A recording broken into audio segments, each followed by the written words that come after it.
Oi, boa noite. Sou Marcelo Araújo. Começamos agora mais uma edição de A Live. Sempre entrevistas interessantes com pessoas interessantes das mais diversas áreas. E hoje vamos receber aqui o escritor, jornalista, compositor Gilson Alencar, que já chegou pontualíssimo. Vou adicioná-lo aqui à nossa conversa.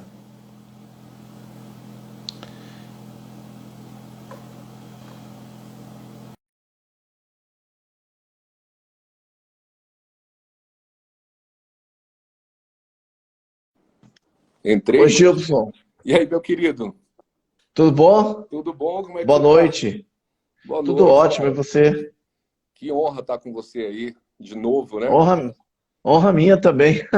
Bom demais. Bom, Você tá me ouvindo bem, Marcelo? tô te ouvindo e vendo bem, e você?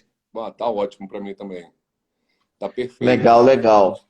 E Legal, aí? Gilson, tudo bom, rapaz? Tudo... Gilson Alencar, mais uma vez, seja bem-vindo aqui a este espaço, a live, né?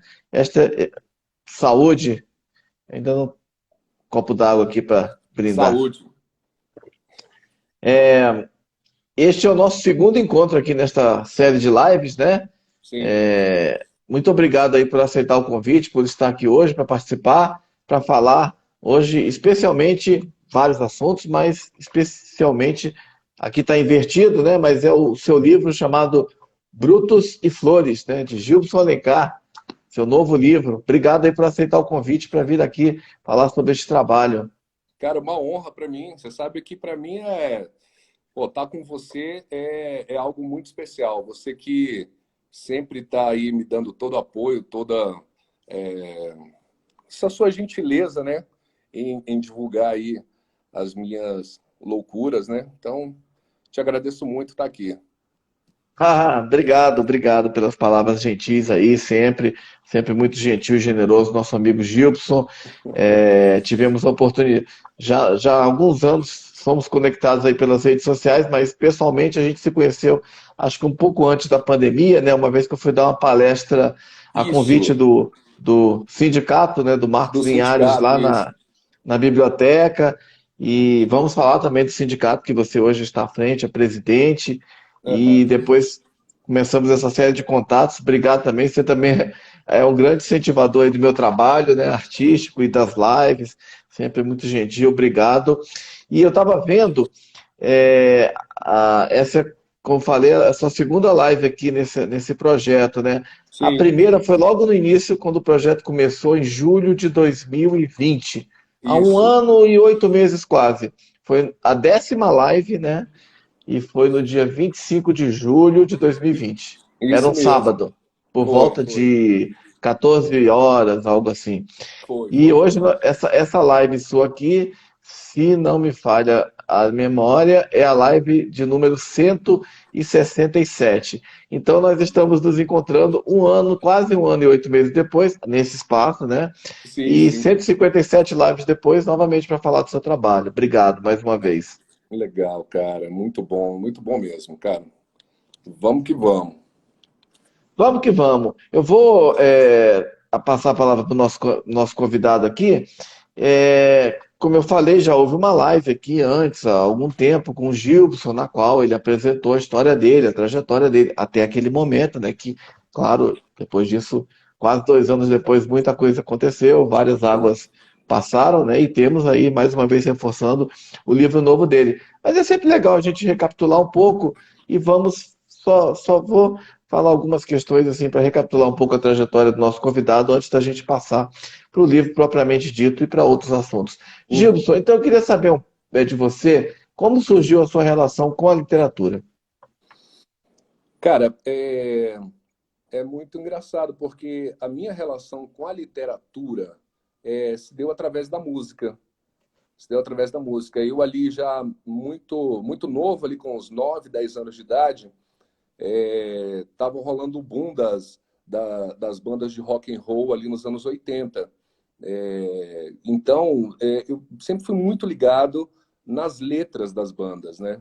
E, e eu sempre considerei aquilo ali, depois, né, mais velho um pouco, sempre achei aquelas letras, na verdade, poesias, né? Eram poesias em forma de música que movimentaram, né, a minha geração, a nossa geração, né, Marcelo, que a gente tem praticamente aí a mesma idade. E então começou através da música. Começou através da música. Eu era muito pequeno e um amigo ganhou uma guitarra e eu achei aquilo o máximo, né? Porque, poxa, imagina, naquela época alguém ganhar uma guitarra era algo muito difícil de acontecer, né? E aí um amigo meu ganhou essa guitarra e falou, vou montar uma banda e você vai tocar o baixo. Eu falei, porra, ótimo, eu não sabia nem o que era baixo. E Uhum. aí eu falei, tá, ótimo. Aí na época eu pedi pro meu pai falou, cara, infelizmente você é muito novo para eu te dar um instrumento. E tá, beleza. E aí eu falei, já que eu não posso tocar, então eu vou continuar curtindo as bandas. E sempre foi uma coisa que muito me tocou. E foi a partir daí que eu comecei a ter contato com as letras, pensar sobre aquelas letras. E tudo aquilo foi me levando para o mundo da literatura, né? Você tinha ali, por exemplo, o Renato Russo, que estava sempre dando muitas dicas de literatura, nas entrevistas que ele dava. E então aquele meu grupo, depois que eu vim para Brasília, ali em 86, o pessoal é, tipo, lia muito, né? A gente tinha muito aquela cultura dos quadrinhos e tudo isso ficou muito ligado, né? Foi uma coisa muito ligada. Então, um amigo conhecia um livro, aí já te passava dicas sobre aquele livro, uma coisa estava ligada com rock and roll, e assim foi. Foi algo assim totalmente natural. E aí, depois que eu entrei na adolescência e tal, é, eu gostava muito de escrever, e eu ia para a biblioteca da escola, eu estudava numa escola pública aqui na Asa Norte, e eu ia para a biblioteca, enquanto os meus amigos iam para quadra de futebol, não sei o que e tal, eu entrava na biblioteca e ficava lá lendo coisas de literatura, né? Então, foi algo totalmente natural. Não tive nada me forçou, não. E também os exemplos, né, em casa, né? Minha mãe sempre foi uma pessoa que leu muito. E então o fato de você observar seu pai, sua mãe lendo, meu pai sempre estava comprando livro, tinha uma biblioteca legal, sempre me incentivou muito, sabe? Minha mãe, desde pequenininha, ela colocava a gente na cama, lia histórias em quadrinhos e principalmente Turma da Mônica, sei lá, isso tudo vai alimentando o nosso imaginário, né? E por aí foi. Uhum. Uhum. Que bacana. Foi uma boa iniciação, então, É, cultural. foi sim, cara. Foi, a gente sempre tive muitos exemplos assim, na família, né? Tias que tinham bibliotecas, então eu entrava naquele mundo lá e pegava livros aleatórios, começava a ler, algumas coisas que eu gostava, eu chegava na cara de pau e falava, me dá esse livro, me empresta o livro, e assim eu fui, Uhum. e assim Que fomos. bacana. Que bacana, que bacana. E, Foi a e, iniciação, foi a iniciação. E os amigos também, né? As pessoas é, com as quais eu me envolvi, assim, eram sempre pessoas que tinham uma certa ligação com arte, com literatura. Então, querendo ou não, tudo fluiu, né? Para isso aí, para esse meu então, gosto pela Uhum. leitura, pela escrita. E o incentivo também, eu não sei se eu já vou me adiantar, mas o incentivo para eu escrever, eu comecei a escrever mesmo na adolescência, né? Até os 12 anos, 13 anos de idade, eu gostava muito de desenhar. Eu desenhava, aleatoriamente desenhava, porque eu tinha uma necessidade de me expressar. E depois que eu vi que eu não tinha muito talento para os desenhos e tal, aí eu entrei na adolescência e aí comecei a escrever. Comecei a escrever. Escrevia versos, escrevia redação e, e o apoio de professores sempre foi algo muito importante. Eu tinha uma professora no primeiro ano do ensino médio, primeiro ano do segundo grau na época, que ela me apoiava muito. Ela falava, pô, suas redações são as melhores que eu tenho aqui na sala.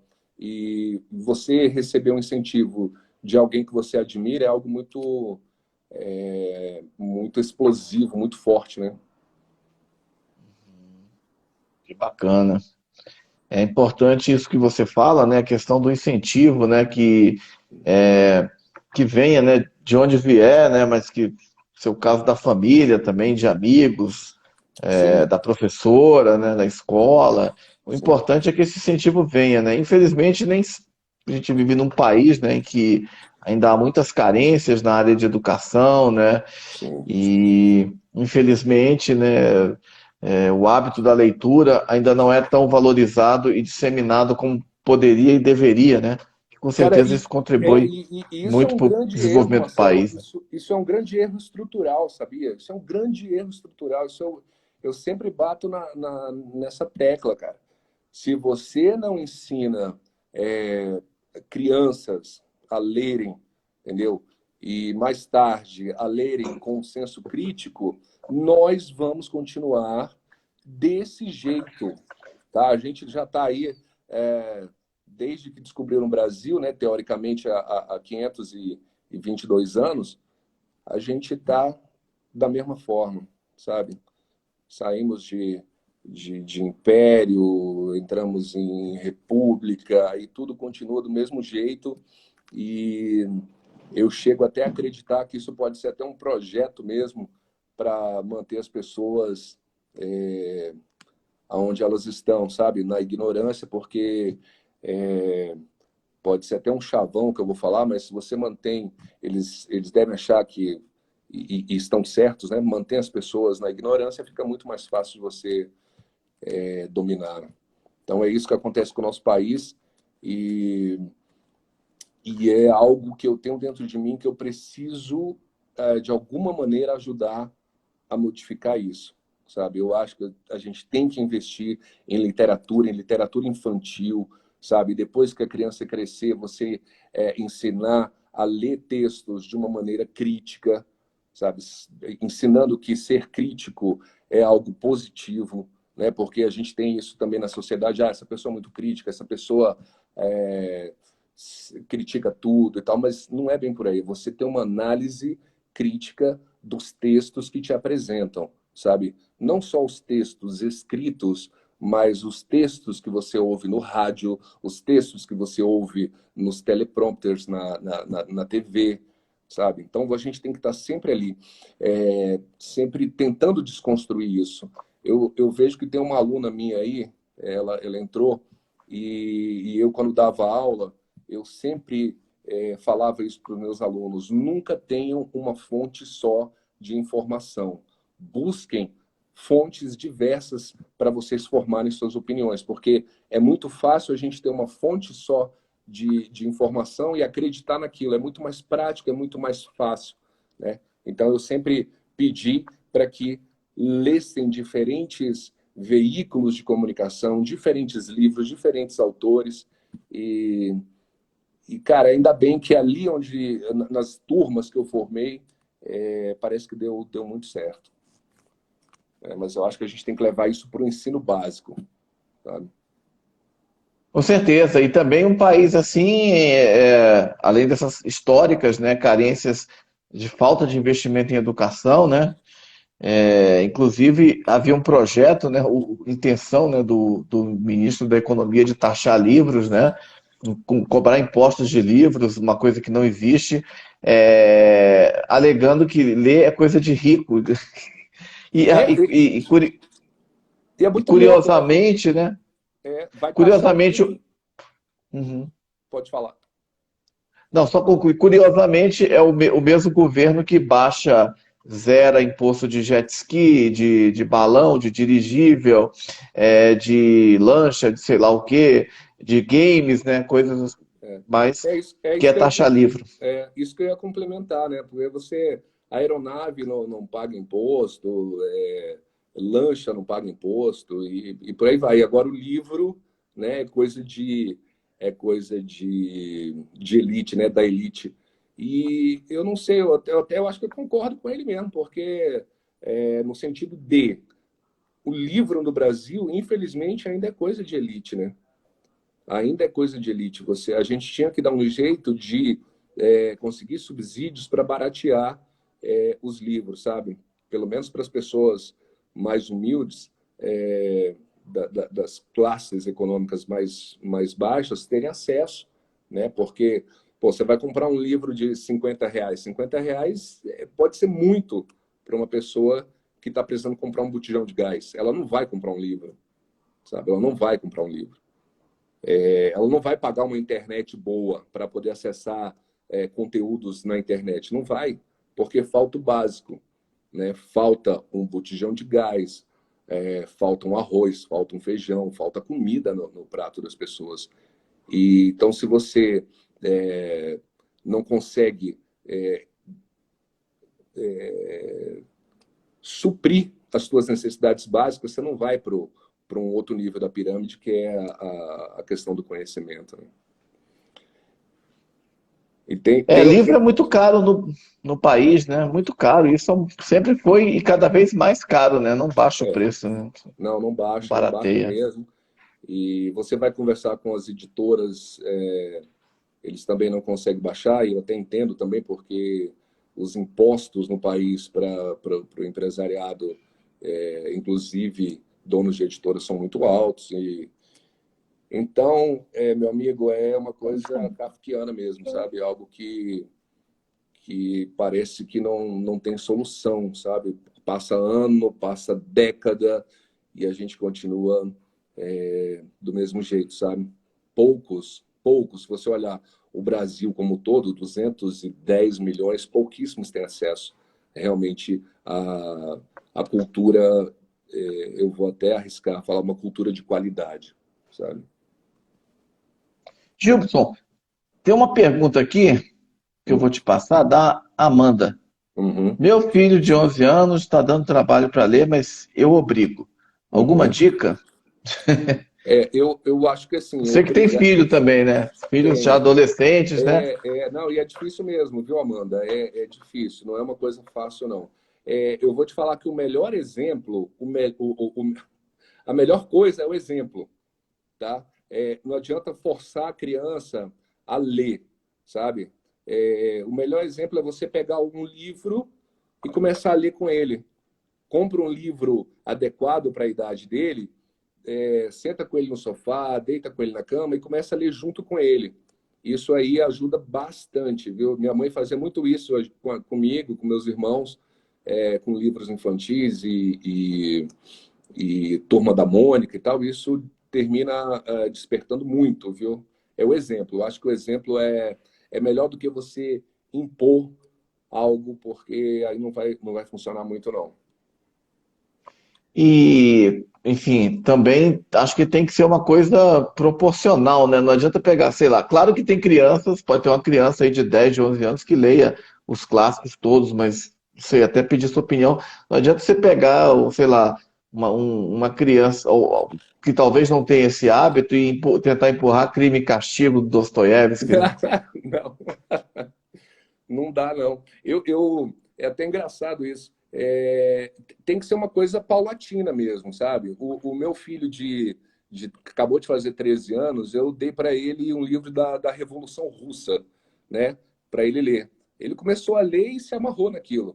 Né? Mas por quê? Porque eu já tinha preparado ele um pouco antes, eu tinha dado 1984 para ele ler, Revolução dos Bichos e tal, então eu fui preparando ele. Aí quando ele foi numa consulta com o psiquiatra, com a psiquiatra, ela falou: eu estou encantado com esse menino, porque eu fui perguntar o que ele estava lendo, achei que ele estava lendo alguma coisa mais assim adequado para a idade dele, mas o menino está lendo Revolução Russa, 1984, e ela ficou encantada. Eu falei: mas não foi assim, eu não joguei isso para ele do nada, eu fui preparando o menino para poder ter acesso a essas questões. E é muito interessante, porque hoje é um menino que chega, eu converso com ele durante horas sobre várias coisas. É um menino que tem um processo assim, de filosofia, ele filosofa sobre várias coisas. Então, às vezes, eu tenho até que pedir para parar de conversar, porque senão a gente fica horas conversando. Então, o exemplo ainda é o maior aliado, sabe, dos pais em relação à leitura dos filhos, sabe, à cultura da leitura. Com certeza, é importante o incentivo de todas as formas, né? E tem um comentário aqui do Marlos Breiner, que Marlos é mestre em literatura. Já esteve algumas Fera. vezes também nessa série de lives aqui dando entrevista, e ele Sim, escreveu o seguinte comentário que eu vou passar para o nosso convidado. Leitura neste país é um desafio. Os jovens são introduzidos no mundo digital sem uma formação de escrita, leitura e interpretação de texto. O Gilson falava até um pouco sobre isso há pouco. isso. É exatamente, Marlos. Aqui com os meus filhos, eu tenho dois filhos adolescentes, né? Eu já tenho um adulto, mas eu tenho dois adolescentes, uma de 16 e esse de 13. É, há uma disputa muito grande com o celular. Realmente é uma geração que já nasceu no digital, né? Então, um caminho também é você começar a colocar eles para lerem livros digitais. É um caminho também.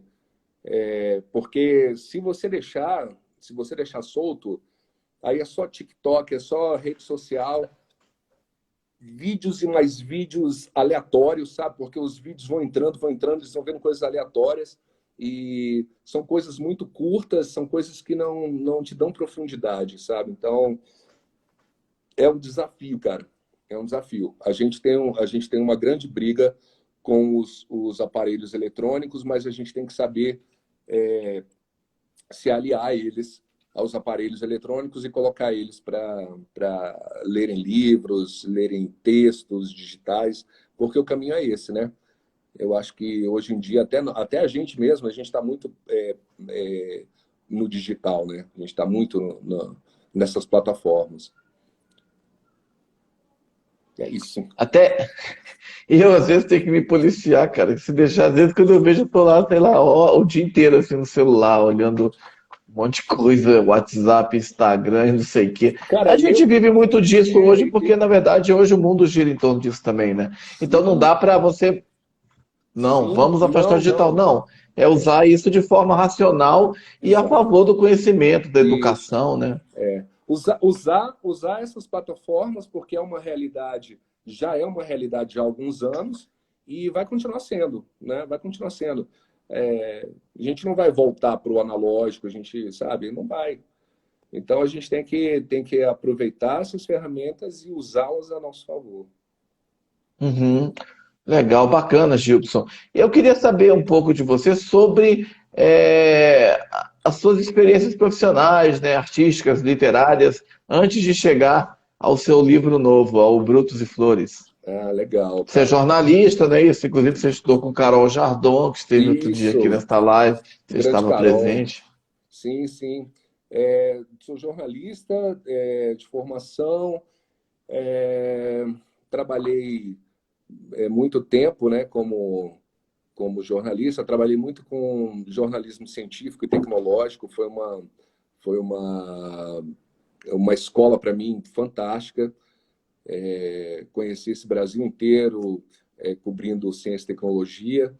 É, Passei já por Jornal de Brasília, passei como estagiário por lá, passei por revistas aqui de Brasília e sites também. Em 2012 coordenei, fui um dos editores do site Lei dos Homens, que era um site, era um dos poucos sites na época do judiciário, né? Voltado para o judiciário, né? Então foi uma experiência muito legal. E eu já era servidor do judiciário, já coordenava a área de comunicação, então eu consegui aliar isso, foi bem interessante. Eu continuo como coordenador, como chefe da comunicação social da Justiça Federal, onde eu sou servidor, e paralelamente eu vou tocando outras coisas, cara. Muitos projetos, já toquei muitos projetos de comunicação, é, já trabalhei no CESP, né, da UNB, assim, fazendo questões de prova de concurso, é, cara, muita coisa. Jornal, já fiz TV na TV Justiça, parceria com o Tribunal Regional Federal, onde eu trabalho. Fiz TV, fiz rádio, revistas impressas, eletrônicas. E aí depois eu sempre tive, desde a faculdade, eu sempre tive o sonho de escrever livros, né? Eu já escrevia poesias desde os, sei lá, 15 anos, 16 anos de idade. Mas aí na faculdade eu comecei a querer escrever livro para livros acadêmicos, né? E eu fiquei com isso na minha cabeça. E aí mesmo já com uma vasta produção literária de contos, crônicas, poesias e tal, terminou que o meu primeiro livro foi um livro acadêmico, foi um livro de comunicação, foi uma análise sobre os acidentes aéreos da Gol e da TAM que ocorreram ali em 2006 e 2017. E foi com esse livro que eu entrei nessa seara dos escritores, comecei a frequentar a feira de livro, Bienal do Livro, o meu livro foi para na Biblioteca do Congresso Americano, na Biblioteca de Harvard, e tudo por conta disso, tudo por conta do Sindicato dos Escritores, né? E foi bem por aí. E aí, depois, para chegar no Brutos e Flores, foi uma catarse, cara. Foi um processo muito legal, porque foi um livro que eu lancei já no finalzinho do ano passado, já era dezembro, final de dezembro, no apagar das luzes de 2021.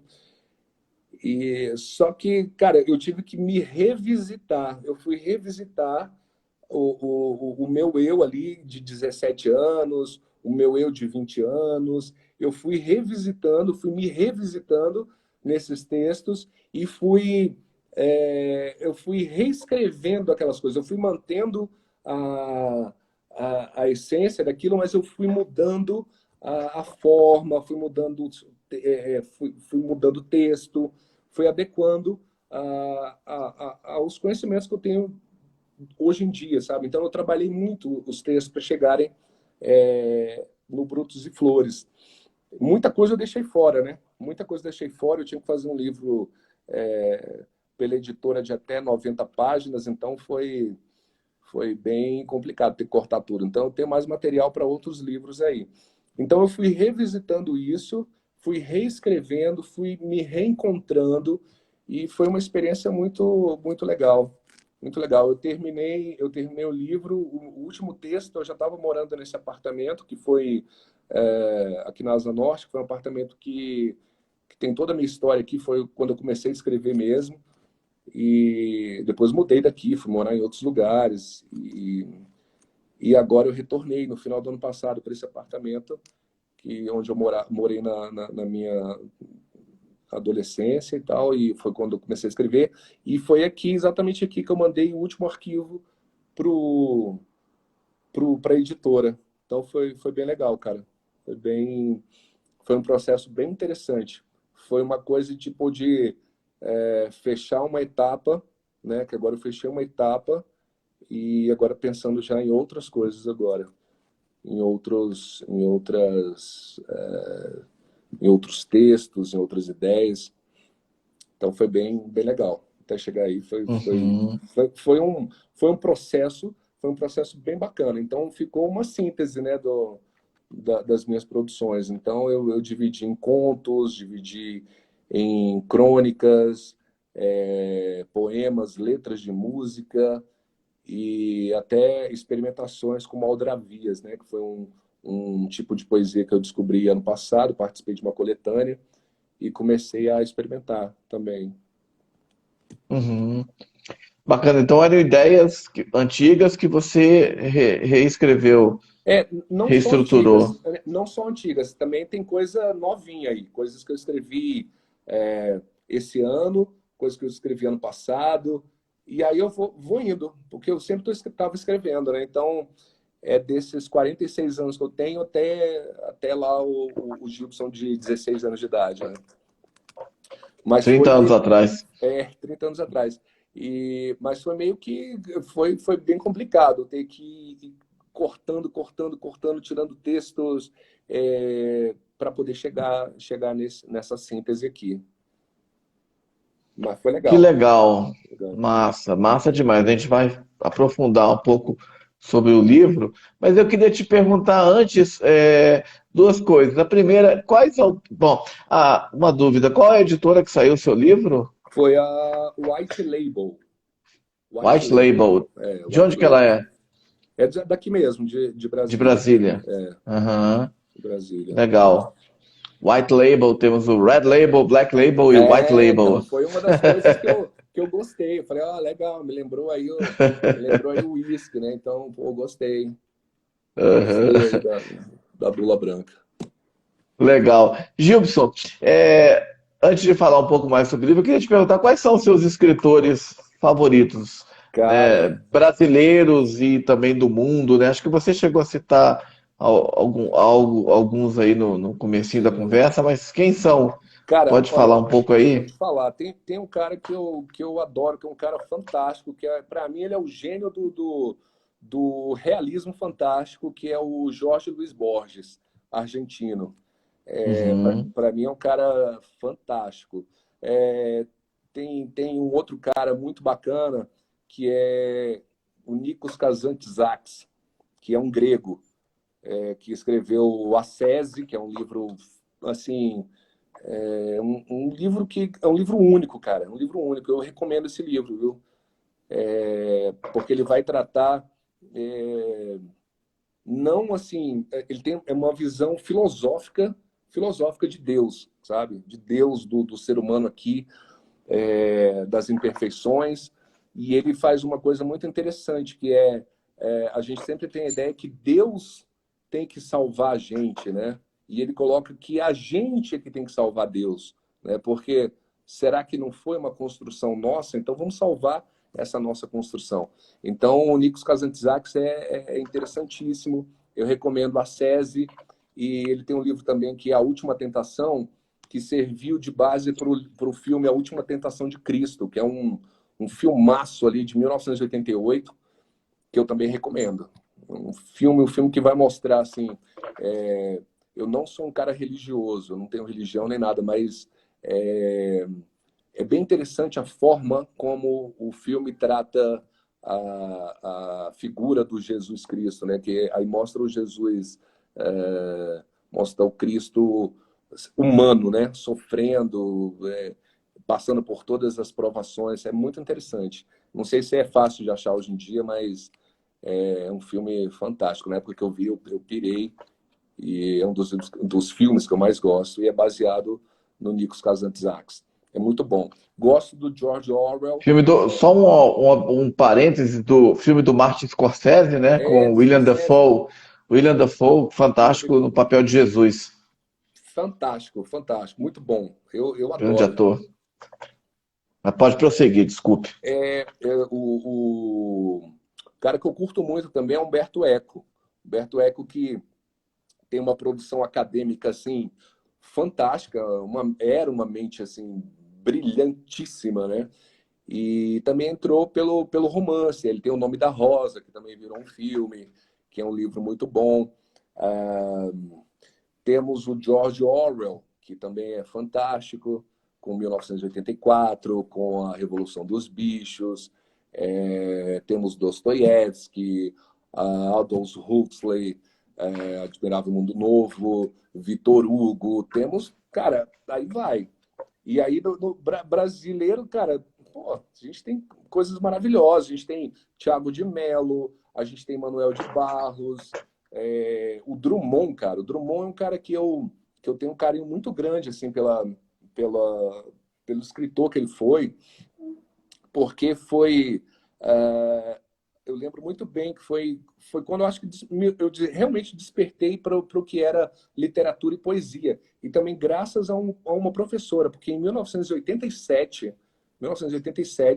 eu estudava numa escola pública e foi a morte dele. Aí a nossa professora de português, fez uma aula específica sobre o Drummond. E aí eu conheci Drummond, falei que legal. Aí ela, na época, até mimeografou umas poesias dele. Eu li aquilo, gostei muito daquilo. Então, Drummond eu tenho uma coisa carinhosa, né? Assim, porque tem uma memória afetiva muito grande com Drummond. Que mais? É, Eu gosto muito do Tiago de Mello, que eu acho que ele faleceu esse ano, infelizmente. O Manuel de Barros, que são representantes daquela poesia, daquela literatura mais regional, que eu adoro. Assim como o Ariano Suassuna também, que me inspirei bastante também na literatura dele. Que mais? Cronista fantástico Nelson Rodrigues, né? Tem o Dama da Lotação, que virou filme também. A Mulher do Próximo. Cara, muita coisa. É muita coisa. A gente tem muita coisa boa. Eu tô lendo agora, tô me dedicando agora ao Machado de Assis, cara, que é um cara realmente interessante mesmo e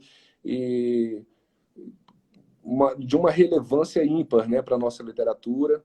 E eu comprei agora toda a coleção dele, algumas coisas eu já tinha lido, agora estou lendo outras coisas. E por aí vai, cara. Rubem Fonseca nos contos. Outro cara que morreu recente também, que é o Sérgio Santana, muito bom, contista. Graciliano Ramos, João Baldo Ribeiro, cara, muita coisa, muita coisa, muita coisa. A gente tem uma infinitude de gênios, né, na nossa literatura, cara. A gente tem muita coisa boa na nossa literatura, sabe? A gente não deve nada a ninguém, sabe? A gente tem pessoas assim que realmente entraram para a história, né? E Uhum. também gosto da geração Beat, o Kerouac, On the Road, né, que é a nossa bíblia aí do movimento Beat, é, que influenciou depois o movimento hippie nos anos 70. Era uma literatura muito louca, né, cara? Porque os caras produziam ali a base de muito jazz e muitas drogas, então os caras escreviam compulsivamente e foi um movimento muito interessante ali pela década de 50, salvo engano. Por aí Uhum. vai, cara, muita coisa. Excelentes dicas literárias aí do nosso escritor, né? De autores aí de várias nacionalidades e várias épocas, né? Tem muita coisa, cara. Tem muita coisa aí. Americanos, russos, argentinos e brasileiros E aí, e muitos brasileiros, outros, né? Gregos.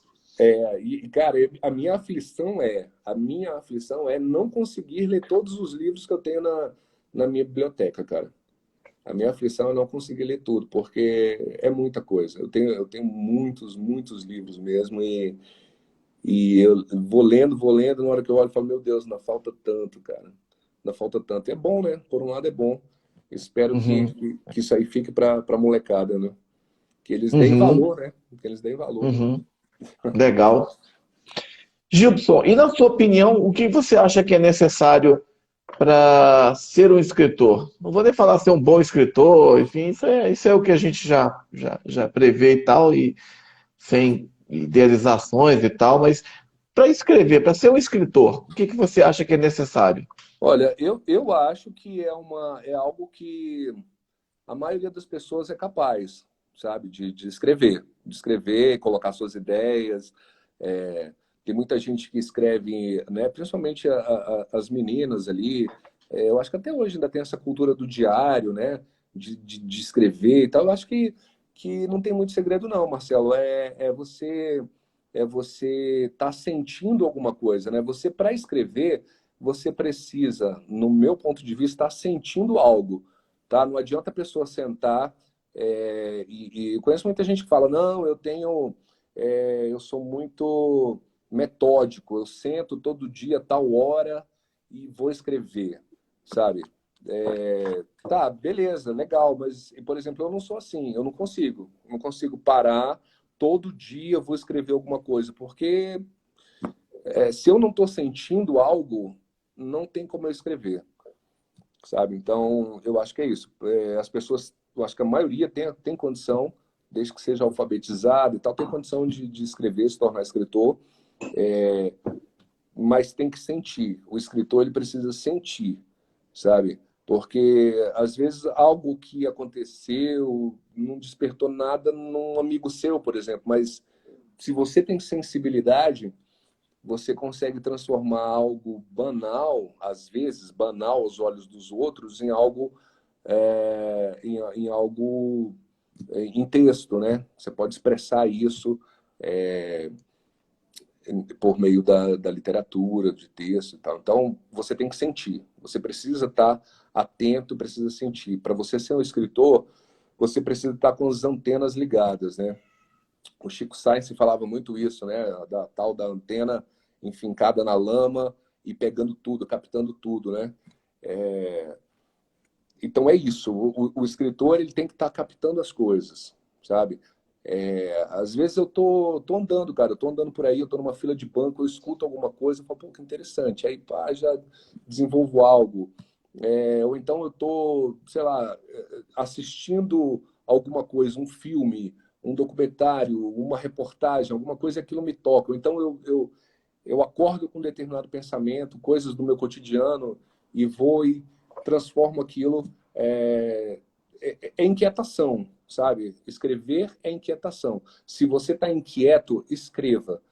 Tem gente que faz de outra forma, tem gente que vai fazer música, tem gente que vai desenhar, tem gente que vai pintar.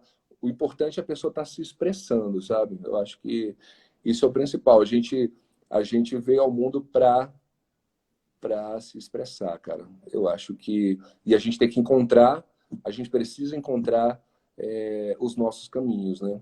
Às vezes você começa a fazer uma coisa. Eu, por exemplo, né? Por que eu comecei a fazer letra de música? Eu tinha uma guitarrinha ali nos 15 anos de idade, eu comprei uma guitarra e fui fazer aula de guitarra, porque o meu sonho era me tornar um guitarrista. Só que eu não tinha o menor talento, cara. Eu não tenho o menor talento para tocar instrumento. Não tem, não tem. Mas a música sempre foi algo muito forte em mim. Eu falei, pô, então eu preciso escrever as letras e eu vou cantar. E aí eu comecei a escrever, comecei a eu mesmo cantar as coisas e por aí foi, sabe? Então era uma vontade que eu tinha de me expressar. E foi muito legal, rendeu uns frutos bons e tal, só não fomos mais longe porque éramos muito moleques e a gente tinha algo grande e a gente não sabia, a gente não tinha nenhum adulto por perto para poder nos orientar. Então, a gente deixou passar oportunidades legais, mas serviu, foi bacana. É isso, Legal. misturei tudo aí, mas foi isso. Não, legal, legal. O Carley, que é artesão de Divinópolis, Minas Gerais, está sempre presente aqui nessas lives, figura cativa aqui. Obrigado mais uma vez pela presença, Carley. E ele comenta em relação àquele que ela fala da sua estante aí, que acho que é a aflição de muita gente. Tenho essa mesma aflição, olho para minha estante e tantos ainda para ler, né? Tantos livros ainda para ler. Ainda bem, né? Ainda bem, né? Ainda bem. Ou seja, a gente vai viver uma vida e não vai terminar, cara. E tá, eu já tô aceitando isso. E tá, que bom. Porque tá sempre tendo novas produções, novas produções. E só de clássico que a gente tem, é impossível ler, cara, tudo. É impossível. É muita coisa. Assim, Muita eu, coisa, eu, muita coisa boa, Marcelo. Muita coisa boa.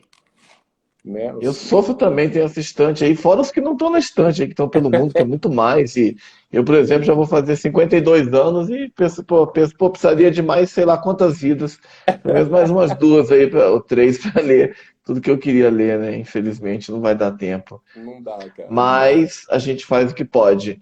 É. E, Gilson, agora falando um pouco sobre o seu livro, Brutos e Flores, eu queria até te perguntar, você pode ler um trecho para gente? Você escolheu Posso, algum trecho aí? O que você vai ler para gente aí? posso, cara. Eu vou ler uns textos menores, não vou ler conto, não, Ah, vou ler uns fica à textos. vontade. Eu vou ler primeiro um poema que deu o título pro livro, né? Brutos e Flores, tá? É bem pequenininho. Uhum, tranquilo. Esse Brutos e Flores, esse poema, ele é pequenininho. E eu escrevi ele há o quê? Há uns 2 anos, mais ou menos, entendeu? E eu estava na Chapada, numa pousada muito bacana, que era muito. Tinham muitos jardins, sabe? E aquilo me lembrou muito a casa da minha avó. Então eu tenho muitas lembranças, e as coisas vão se linkando. Chama Brutos e Flores. Chapada dos Veadeiros, em Goiás, não é isso? Na Chapada dos Veadeiros. Eu estou sempre por lá.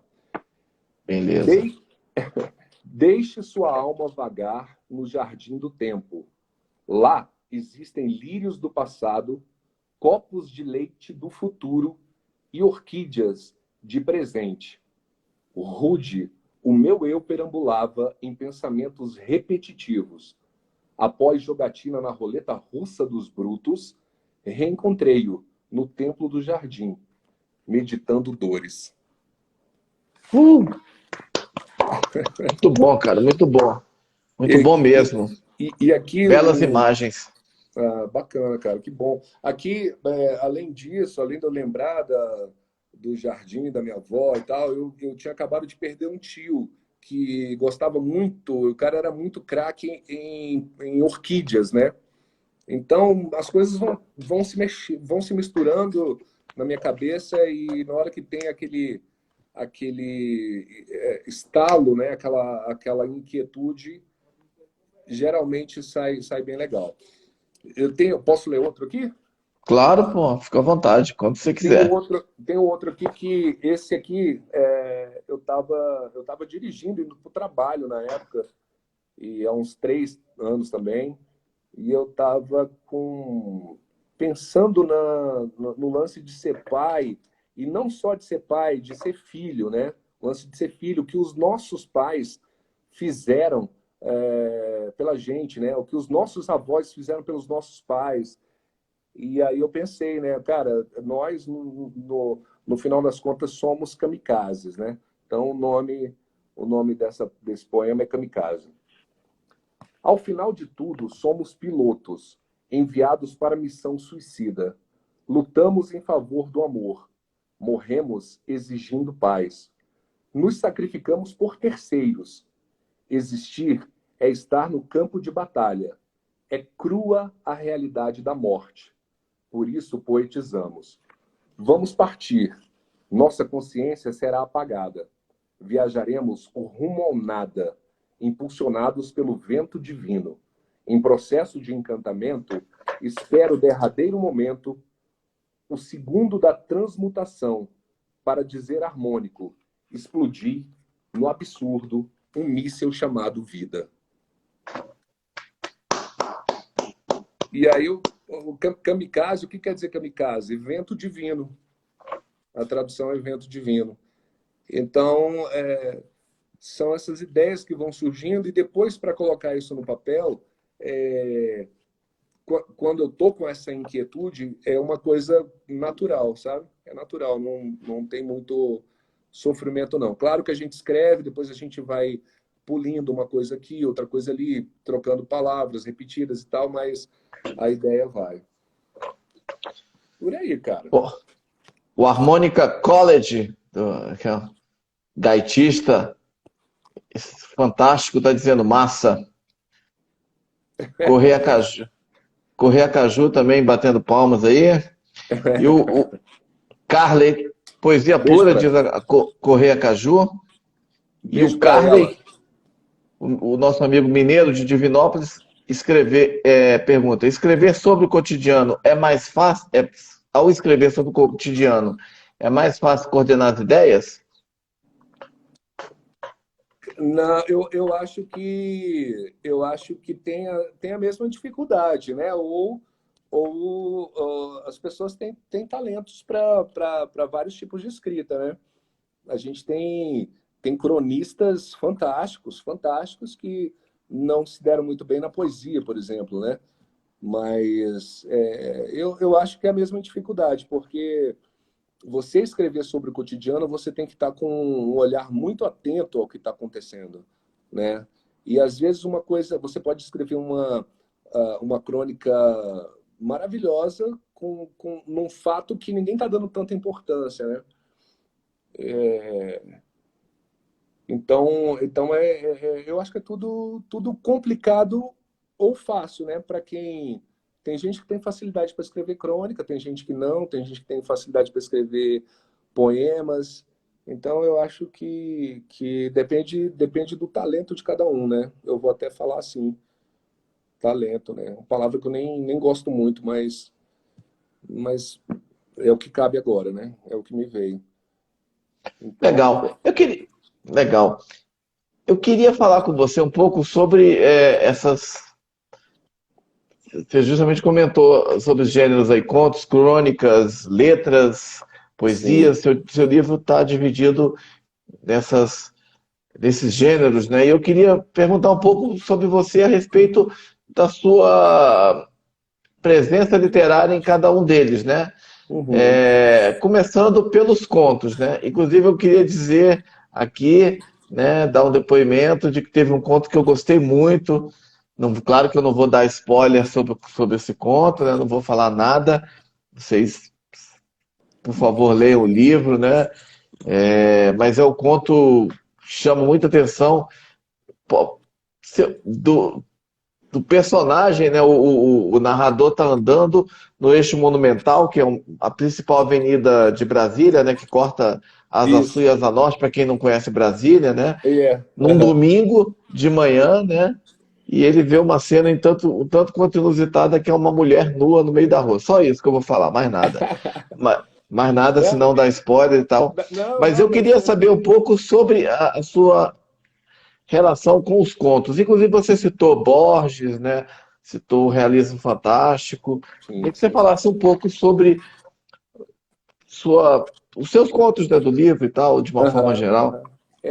Os contos, na verdade, eu comecei a escrever. Primeiro, eu comecei a escrever poesia, né? Poemas e tal, e fui lapidando isso. Depois, eu senti a necessidade da prosa, né? De colocar a prosa. E aí, eu, eu consegui colocar é, poesia na prosa. É algo que eu tento fazer e eu acho que eu tenho conseguido. Cara, os contos também é tudo observação. Esse conto que você falou se chama A Louca do Eixão, tá? Na verdade, o conto ele se passa de madrugada, mas foi algo que aconteceu de verdade. Foi algo que aconteceu de verdade. Eu fiquei com aquilo na minha cabeça que eu falei, cara, um dia eu tenho que escrever alguma coisa sobre isso, né? Eu estava passando pelo Eixão e estava chovendo um pouco. E aí eu tava ali sei lá, na 16, na altura da 16, da 15. E aí eu tô dirigindo, era um domingo, e minha filha era pequena na época, mas ela estava sentada no banco de trás. E aí, na hora que eu vi uma moça nua andando na faixa presidencial ali, uma moça nova, devia ter uns 30 anos por aí, os cabelos meio vermelhos, assim, abaixo do ombro e tal, e totalmente nua andando ali. Aí eu falei, ué, que estranho. Eu não vi nenhum equipamento cinematográfico, nada, para justificar aquilo, né? Porque podia ser uma atriz e tal, mas não era, não tinha nada, era só uma mulher andando nua no eixão, totalmente nua e molhada. Aí eu falei, cara, eu tô tendo alguma alucinação aqui. Eu tô tendo alguma alucinação.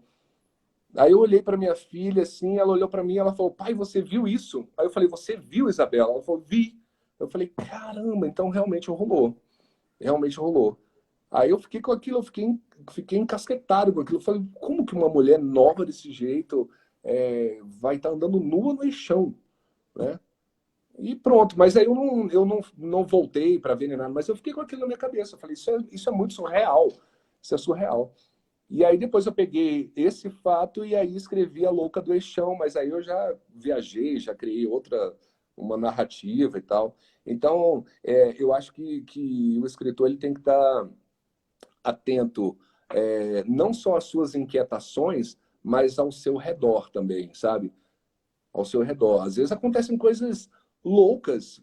Eu já presenciei coisas assim que eu falo, cara, não tô acreditando, entendeu? Eu tava aqui embaixo do Hum. meu, tô embaixo do meu prédio aqui uma vez com meu irmão, a gente era adolescente, estava aqui embaixo, e eu tô conversando com ele ali e tal, e de repente vem um cara em marcha ré numa rua aqui, dentro de quadra, né? Uma rua que, porra, não tem como você correr aqui. O cara veio numa marcha ré, eu olhei e falei, que é isso? Aí o cara capotou o carro na nossa frente. Capotou. Eu olhei pro meu irmão e falei, cara, que é isso? Vamos correr lá. A gente correu. Na hora que a gente chegou lá, o cara abriu a porta, o carro capotado, ele saiu correndo, e o carro ficou lá. E até hoje eu fiquei na minha cabeça e falo, cara, o que esse cara aprontou? O que esse cara fez para fazer isso, sabe? Para capotar um carro dentro de uma quadra. E aí eu fiquei com isso na cabeça, eu ainda vou escrever algo sobre isso. E por aí vai, cara. São muitas coisas que vão acontecendo. Eu já vi também, voltando de uma festa na época de faculdade, ali do Lago Sul. Tô voltando com meu irmão, pá, a gente dirigindo e de repente vem um carro, pá, chutado, passou pela gente e 5, 10 metros depois ele vai e bate violentamente numa árvore ali no Lago Sul. Ali, sei lá, acho que era na 20, alguma coisa por ali. E eu falo, caramba, meu irmão tava comigo também. Eu falei, cara, essa pessoa morreu. Aí na hora que a gente olha, sai uma menina de dentro do carro, uma jovenzinha de 20 e poucos anos dentro do carro, assim, atordoada, atordoada. Eu falei, cara, a gente precisa ajudar essa menina e tal. A gente chegou lá, ela estava em estado de choque, assim, estava em estado de choque, mas graças a Deus não rolou nada, mas depois chegou bombeiro e tal. Então são coisas surreais e por aí vai, várias coisas. E eu sou muito também de ficar viajando e criando coisas na minha cabeça, sabe? Então é algo que faz parte da minha personalidade, sabe? Eu começo a viajar também, eu estou em algum lugar, começo a viajar, começo a criar narrativas na minha cabeça. Então é um processo meio doido e natural. Outra coisa que serve muito para mim, que eu aproveito muito nas minhas narrativas, são o teatro onírico, né? São os sonhos, cara. Os sonhos são coisas que eu sonho, às vezes, coisas muito, muito interessantes que depois eu consigo transformar por exemplo, o primeiro conto do livro, o Capital 7, é o primeiro conto do livro. Ele veio a partir de um sonho que eu tive. E aí, claro, né, como Freud dizia, né, você, ao interpretar seu sonho, esse sonho já não é mais aquele sonho original, né? Já não é mais o sonho original, você já está dando uma interpretação para aquele sonho. Então, eu acho esse processo muito fantástico, né? Às vezes, eu tenho sonhos tão, tão intensos que eu queria tirar um retrato dele, sabe? Para eu poder escrever Uhum. exatamente como eu sonhei. Mas na hora que a gente começa a escrever, aí uma batalha, aí é uma coisa de você ficar lembrando os detalhes e não sai do jeito que você quer, mas termina que depois sai uma outra coisa, né? Então, serve como matéria-prima. Então eu uso muito isso, eu uso muito as observações do real, do cotidiano e também dos sonhos, cara. Eu trago muita coisa, muita matéria dos sonhos, né? Porque os psicanalistas falam, né, que todos os personagens do seu sonho são você mesmo, né? É você. Então, se você projeta uma imagem, sei lá, de uma mulher no teu sonho, aquela mulher termina sendo você, uma projeção sua, sabe? Então é fantástico, cara, é fantástico. E quando eu dava aula de comunicação, eu sempre falava para os meus alunos, né, cara, essa é a comunicação intrapessoal, né? A gente está o tempo todo, Marcelo, desde que a gente nasceu, que a gente tem o conhecimento a gente teve acesso, né, à linguagem, começa a desenvolver a linguagem, a gente não para mais de conversar, a gente está conversando o tempo todo com a gente. O que são os nossos pensamentos? São conversas que a gente tem com a gente mesmo, sabe? Isso não é coisa de louco, é o nosso processo natural. Então, eu sempre falava para os meus alunos, prestem atenção na comunicação interpessoal de vocês, sabe? Às vezes vocês estão com os pensamentos ali que você não sabe de onde que veio, e aí é bom você começar a trabalhar esses pensamentos, porque de repente eles vão te dar respostas para coisas que estão te inquietando. Então, eu acho que a comunicação intrapessoal, não é a comunicação interpessoal, é a intrapessoal, ela é muito importante e ela se manifesta nos seus sonhos também. Então, a gente não para de pensar nunca, nem dormindo, né? Quando a gente dorme, a gente entra no processo do inconsciente. E ali a gente continua produzindo diálogos, a gente continua dialogando com a gente através do nosso inconsciente, né? Então é muito louco, a gente não para, cara. A gente não para. E o nosso grande segredo, nossa grande aflição é a morte, né? Porque a gente não sabe o que vem depois. Então a gente fica assim, né? Não sei se você já percebeu, mas quando a gente está sonhando que a gente vai morrer, a gente acorda, né? Porque a gente não sabe qual vai ser a linguagem depois daquilo. A gente não tem essa experiência. Então, outro assunto muito interessante que eu sempre estou abordando é a questão da morte também. É algo que me inquieta, assim como deve inquietar a maioria das pessoas, mas é algo que me inquieta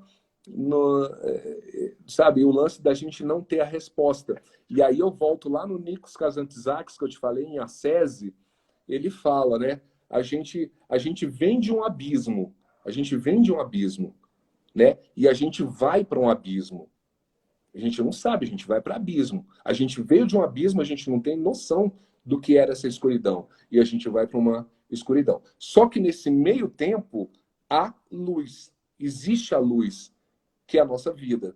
Né? Então, o lance dele filosofar sobre isso é muito interessante. Eu acho que a gente tinha que pensar, é, a gente tinha que pensar nesse assunto de uma maneira mais acadêmica, sabia? Eu acho que a gente fica muito preso a questões religiosas quando a gente fala do assunto morte, mas eu acho que é interessante as pessoas estudarem tanatologia, sabe? Estudar a morte como um fenômeno, né? Um fenômeno natural e a gente estudar isso academicamente. Eu acho que falta um pouco isso, sabia? A gente vive com muito medo, a gente nem... Na verdade, o ideal é nem pensar, né, nisso, mas é algo que me inquieta desde os 14 anos de idade, porque até os 14 anos de idade eu não tinha noção nenhuma de que eu era finito, né? Então, aí numa noite eu acordei aos 14 anos de idade, falando, eita, um dia eu vou morrer. E aí eu fiquei com isso, até hoje eu trago isso, já passei por algumas religiões, já me desencantei com essas religiões, não tenho mais religião, mas o assunto é algo bem, bem interessante. Trabalhar esse fenômeno de uma maneira filosófica é interessante. Falei demais. Não, falou belas reflexões. Eu vou só ler aqui alguns comentários das pessoas que estão participando. Carly, bom é isso, damos continuidade nos sonhos que são nos apresentados, né? Paula Moncavo, querida Paula Moncavo, do Rio de Janeiro, diz o seguinte: todas as pessoas que estão no nosso sonho são nós mesmos, né? Ou Isso, como a gente vê aquelas pessoas, né? Legal, Paula. também. Arisson Tavares, escritor, o Grande Harmonica Alisson, College. um abraço para ele. Ele disse o seguinte, que para escrever crônicas é preciso a mesma sensibilidade que um poeta, né? Sim, sim, Realmente um concordo. desafio divertido. Harmonica College é tipo poesia maldita inspirada na realidade. Acho que ele está falando do Também. seu trabalho. Rubens Marangoni mandando um alô. É isso aí. Fala, Rubão, grande Rubens. E só uma correção, pessoal. Eu falei eixo monumental, eu falei o nome da rua errada, que em Brasília, eixo monumental é outra rua que passa pela esplanada dos ministérios. Essa que ele está falando é o eixo rodoviário, popularmente conhecido como Eixão. E aqui o Harmonica College diz, é verdade, sonhos são parte da vida e como se a gente não para mesmo. Eu, pelo menos, minha esposa fala que eu toco o ritmo quando estou dormindo. Não é? É legal, cara. Muito louco.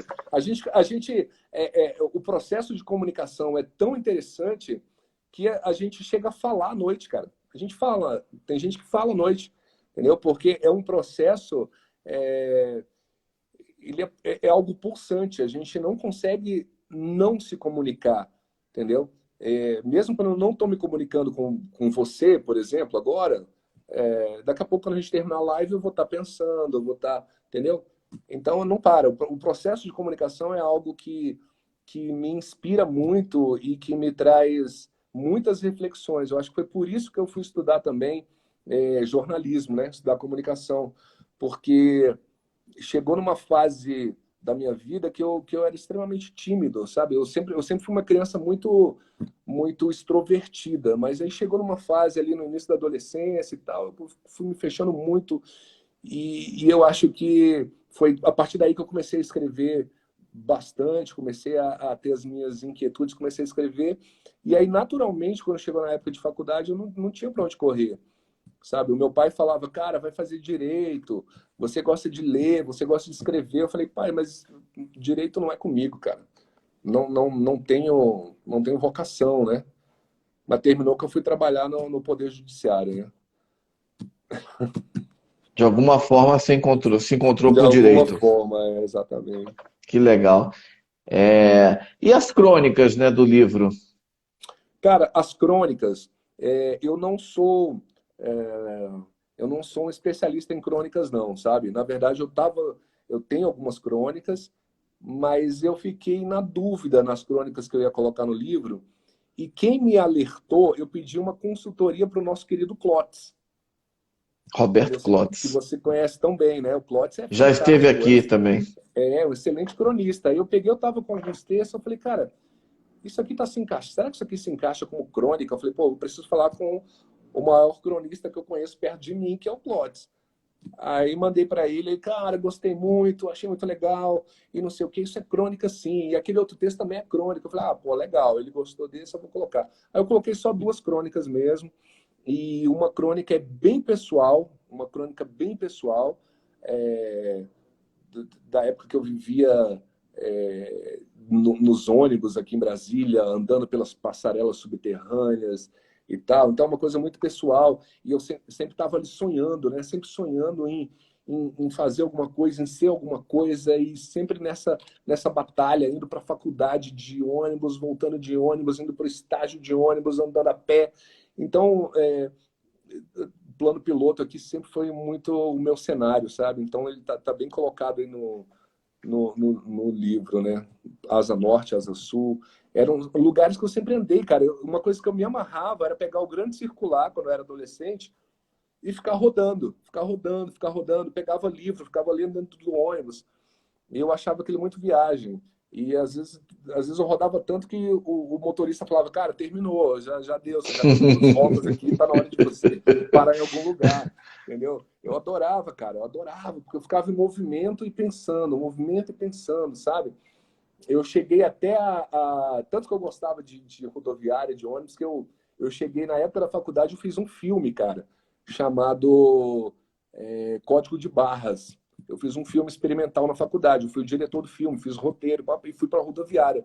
Filmei na rodoviária e foi muito legal, mas eu não tinha tantos recursos, a faculdade não me liberou os recursos que eu queria, então eu terminei fazendo numa mesa de edição muito fraca e o filme depois eu levei ele lá para a faculdade, houve debate com os professores e tal, mas aí com o tempo eu fui perdendo a qualidade do que eu tinha gravado e o áudio sumiu, né? Porque eu fazia a narração em cima do personagem, né?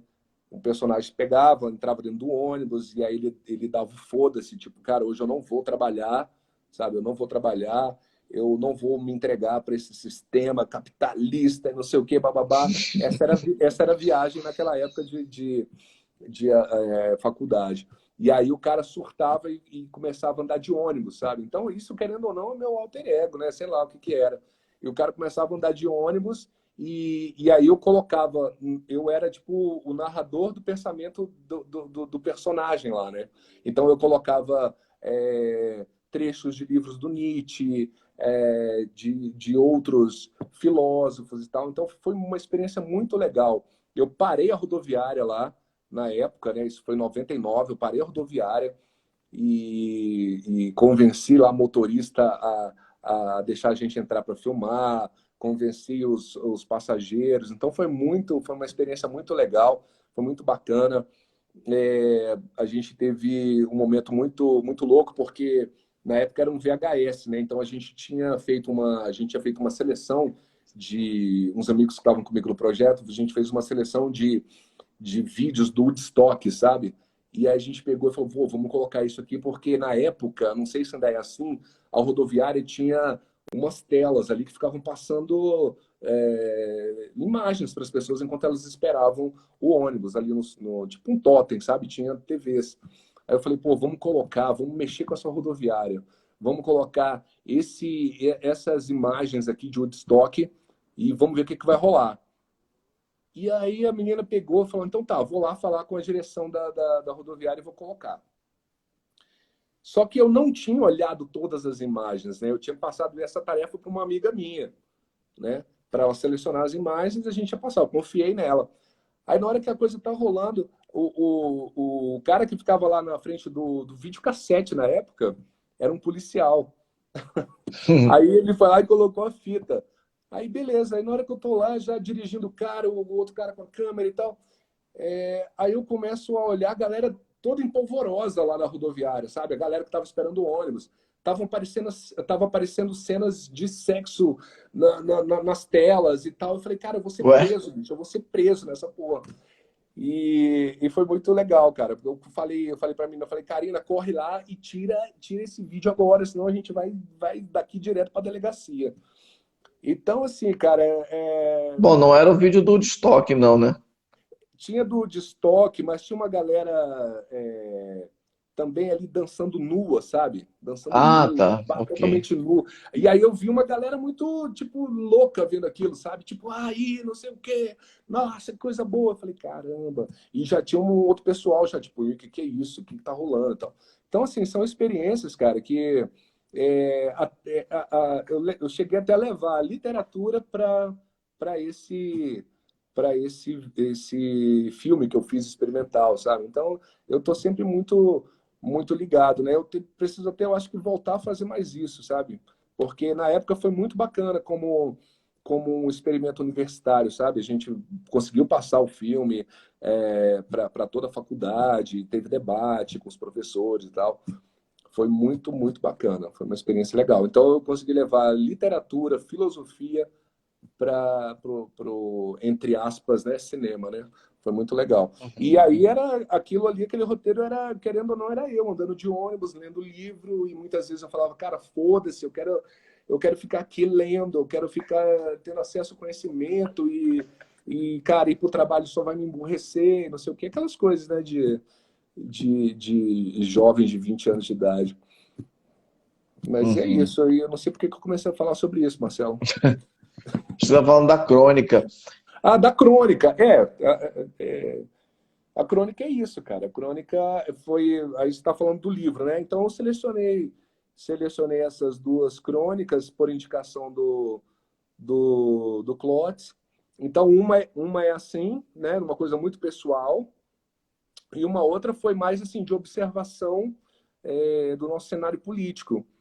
Então, era uma crônica bem forte, que eu tinha feito ela ali no, sei lá, em 2004, por aí, na época ainda aquele senador da Bahia, cara, esqueci o nome dele, famoso pra caramba, Antônio Carlos Magalhães? Antônio Carlos Magalhães, que teve aquelas tretas lá com Arruda? o Arruda, né? O lance Painel, escândalo do do painel. painel, bababá. Então, naquela época, parece que estava começando a ter a TV Senado, tava uma coisa mais assim, mais. Tava começando a se popularizar. Então, eu assistia muito aquilo, eu ficava horas assistindo aquilo ali. E aí cara, ficava muito indignado com tudo que estava rolando e falei, pô, o único jeito que eu tenho é escrever sobre isso tudo. E aí, só que as coisas para você ver, como a crônica é algo muito dinâmico, né? A crônica é dinâmica. As coisas continuaram acontecendo, e eu olhava para aquela crônica, quando eu voltava lá para 2004, e falava, cara, eu tenho que atualizar isso. Aí eu fui, atualizei, cheguei na Covid-19, cheguei nessa besta do Bolsonaro, e aí foi. E eu consegui atualizar ela. Então, esse foi um dos encontros que eu tive comigo, né? Uhum. Certo. Falando sobre a questão das poesias, é, agora, né? Como é que sua inspiração para poesia, né? Você falaria, tem poesias experimentais também, que tem que você comentasse um pouco. Tá. Não, a poesia é mais ou menos aquilo que eu te falei. Eu preciso sentir, eu preciso ter uma inquietação para poder escrever poesia. É, sabe, eu vejo muita gente escrevendo poesia, tipo assim, de uma maneira muito superficial. Não estou falando que eu escrevo bem, não, tá? Não, longe disso. Ainda falta muito para eu poder escrever poesia realmente com qualidade. Mas eu vejo muita coisa, muita gente que escreve poesia por escrever, sabe? Tipo, escrevo aqui o sol, a chuva, e não tem, eu não sinto inquietude, sabe? Parece que a pessoa meio que se força a escrever poesia, né? Então, eu preciso sentir, Marcelo, eu preciso ter inquietude, eu preciso estar com algum pensamento na minha cabeça, sabe? Ou então, do nada, aparece, sabe? Do nada, pá, vem uma coisa, eu falo, pô, que legal, vou escrever sobre isso. Então, a poesia, ela é bem, para mim, é um processo bem diferente da crônica e do conto, sabe? A poesia é totalmente diferente da prosa na minha forma de criação, sabe? Eu preciso estar sentindo. O conto também, por isso que eu consigo colocar. ah, isso não sou eu que estou falando, pessoas que falaram, né? Você consegue colocar a poesia na sua prosa, né? Então, eu também, às vezes, eu estou em alguma situação, alguma situação específica e aquilo me inquieta e eu falo, pô, não, isso aqui cabe um conto. Aí eu vou escrevendo um conto e, ao mesmo tempo, eu vou dando um jeito de colocar o lirismo ali, colocar algo mais poético, sabe? Porque eu acho que a poesia, ela precisa ser arrebatadora, sabe? Você pode ler um poema e falar, caraca, caiu meu mundo, entendeu? Ou você pode ler aquele poema e falar, "Ah, não é nada, não senti nada", e a poesia, você precisa sentir a poesia, sabe? Você precisa sentir. Não é algo que, vou ali aqui, tá bom, então não me tocou, sabe? A poesia, ela precisa te tocar, ela precisa ir lá no fundo te puxar, sabe? Eu acho que esse é o papel da poesia, da boa poesia, sabe? Ela tem que. E o leitor não é bobo, o leitor não é bobo, ele vai sacar se aquilo ali realmente foi algo que o cara que escreveu estava sentindo, sabe? O leitor não é bobo, sabe? Não adianta a pessoa começar a escrever qualquer coisa, entendeu? Eu não estou criticando, tá? Não é uma crítica. Eu acho que você precisa começar de algum jeito, mas o leitor vai sacar que aquilo é algo superficial ou aquilo lá é algo que realmente foi sentido, sabe? E aí eu não concordo muito não, que a gente finge sentir dor, sabe? Eu acho que não, a gente tem que sentir. O poeta, ele não pode ser falso, sabe? Essa é a minha análise, tá? A minha Uhum, análise. O poeta não pode claro. ser falso, ele tem que ser verdadeiro. O poema, ele tem que ser verdadeiro. O conto, ele tem que ser verdadeiro, sabe? Você precisa escrever com verdade. Se aquele conto, eu sou assim, se eu termino de escrever e leio aquilo e falo, não, cara, não é legal, não, pronto, eu nem insisto mais, sabe? Tem coisas que eu escrevi e eu falei, não, cara, não tá bom, mas eu vou voltar lá depois, eu volto aqui e vou reescrever. Mas tem coisa que ela já nasce prejudicada, sabe? Não tem jeito. Você pode voltar de novo com uma outra mentalidade que aquela essência daquilo que tu colocou ali não vai vingar, sabe? Então é isso, tem que ter verdade, tem que ter verdade. Perfeito. E as letras, né? Porque você também colocou uma parte. Aliás, antes das letras, tem uma parte também de poesia experimental, né? Tem, No livro. são as aldravias, né? São as aldravias que eu tive acesso, foi no ano passado, no início do ano passado, me apresentaram aldravias e tal, me convidaram para participar de uma antologia, eu falei, tá, vou conhecer. E aí eu vi que era um tipo de poesia muito experimental mesmo, que surgiu ali no início dos anos 2000, em Minas Gerais, né? É um tipo de poesia brasileira mesmo. Então, você só pode usar 6 palavras, cada palavra daquela é um verso, né? Então Aldravias. você tem que dar um jeito de condensar muito, sabe, as tuas ideias e ao mesmo tempo deixar aberto para que as pessoas tenham outras interpretações daquilo. E aí eu comecei a trabalhar, mas no início eram coisas muito soltas, sabe? Tipo, não, mas isso aqui não tem a ver com isso e tal.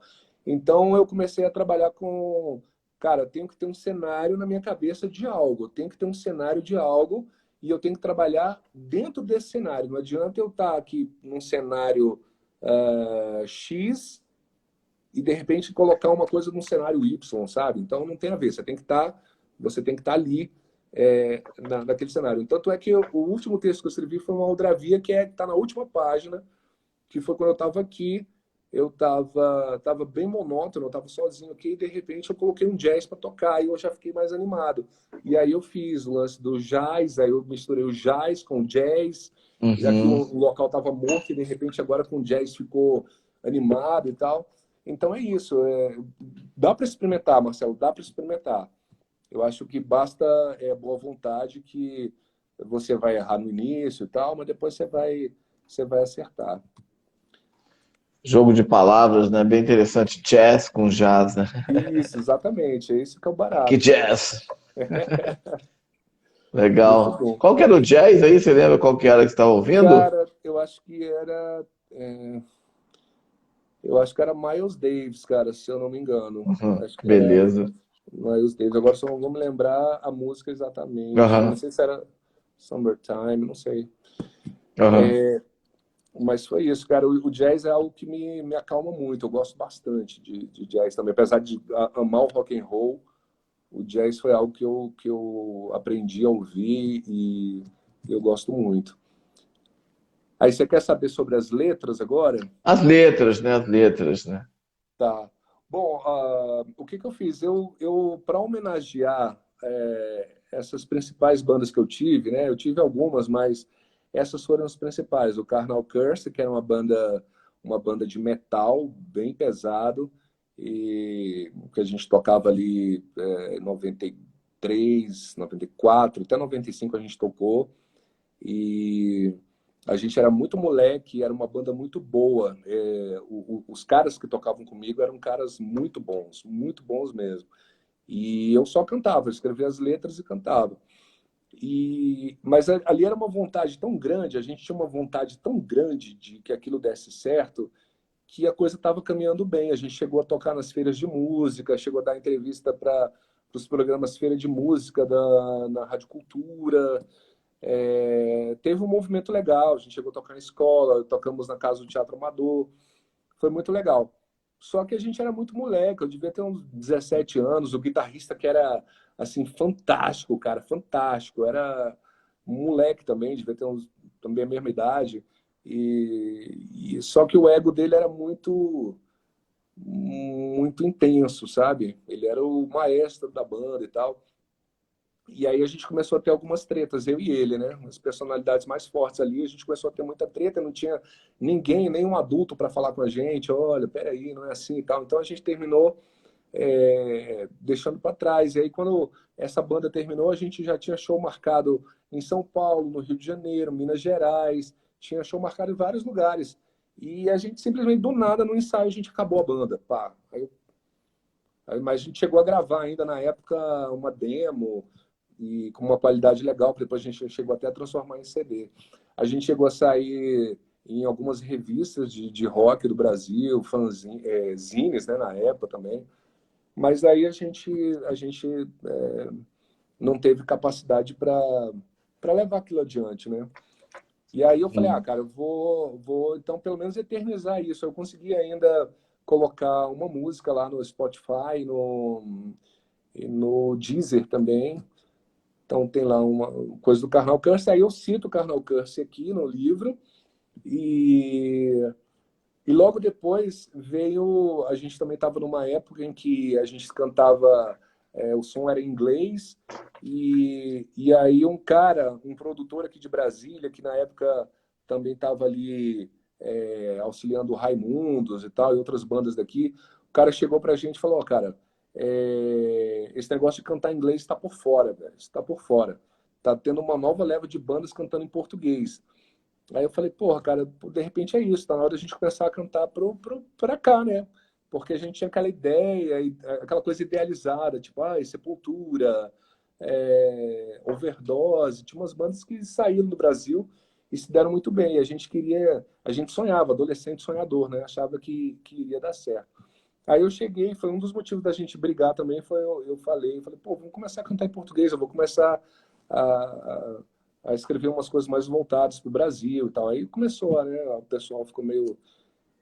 Metade da banda ficou puta, ficou chateada e terminou que acabou. Aí depois eu peguei e montei esse outro projeto com meu irmão, que era o Caboclo Girimum, que era uma banda muito voltada para o folclore, né? Folclore, então eu passei a ler muitas coisas de folclore, eu sempre gostei. E na época eu trabalhava ali na Câmara dos Deputados e eu ia muito naquela biblioteca fantástica que tinha, que tem lá ainda, né? Eu acho que ainda tem, E passava horas lá, cara, lendo coisas de folclore, pegando aqueles livros voltados ao folclore brasileiro, e aquilo foi me dando muitas ideias, e fui lendo bastante coisas do Suassuna também e tal. E aí montei, fiz as letras, meu irmão toca guitarra, né? Agora não toca mais. Aí ele começou a fazer a música e eu fui colocando a letra e depois eu chamei os caras e a gente começou a fazer o som do Caboclo Girimum. Mas aí a gente já estava no outro momento da vida, a galera estava. O baterista estava fazendo mestrado, o outro estava fazendo não sei o quê e tal. Eu estava já no lance de querer ir para a faculdade, não sei o quê. Mas terminou que a gente não tinha mais o mesmo foco que a gente tinha quando a gente era adolescente, né? Que a gente não tinha tantos compromissos. Eu já tinha um filho também pequeno, então foi bem difícil. Mas a gente ensaiou muito com o Caboclo Jerimum. A gente ensaiou bastante. A gente chegou até a ter a oportunidade de tocar, mas por algum motivo a galera não animou. Ficou mais uma banda de estúdio mesmo, sabe? De ficar ensaiando. Aí a gente foi desgastando e não foi. Mas também era uma banda que tinha um potencial legal. Também daria para, se fosse em outro momento, ter trabalhado e ter chegado em outros patamares, mas não era para ser. Mas aí eu falei, poxa, eu vou colocar algumas letras do Caboclo no livro e vou fazer essa citação como uma homenagem, né? Foi mais assim um lance de homenagear. Foi bem Uhum. uma coisa bem de homenagem, assim. Legal, muito bacana. E Gilson, você é presidente do Sindicato dos Escritores do Distrito Federal, né? Eu Sim, queria saber de você, como que você vê a importância de existir um sindicato de escritores, né? uhum, E o que você, como presidente deste sindicato, claro, não só você, né, mas toda a instituição, tem feito para promover os autores de Brasília, que no caso são os que sim. são associados, né? É, Os associados ao sindicato. uhum. Marcelo, ó, eu tiro essa experiência do sindicato como filiado primeiro, né?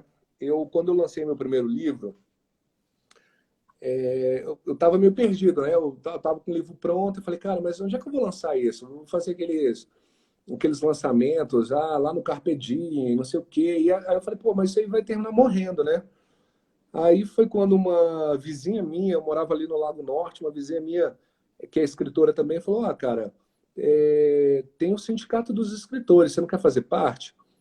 Aí eu falei, pô, claro que eu quero, né? Porque ela falou, tem sempre muitos eventos, estão sempre promovendo eventos, estão promovendo os escritores. Eu falei, cara, legal.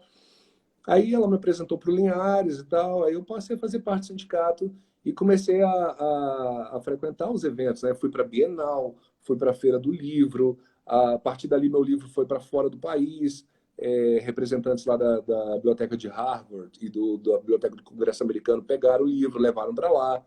É, Aí eu falei, pô, que legal, cara. Aí eu comecei a participar, comecei a conhecer autores, comecei a entrar no meio, sabe? Então eu acho que se eu tivesse sozinho, eu não teria feito o livro chegar tão longe. Jamais imaginei que o primeiro livro ia chegar tão longe. Não em termos de venda, tá? Não em termos de venda, mas aonde que ele foi parar? Ele foi parar em lugares muito específicos. Ele foi parar nas mãos de pessoas que eu admiro muito, como o Matheus Leitão, que é o filho da Miriam Leitão, que na mesma época ele estava lançando o livro dele, que é best-seller, né?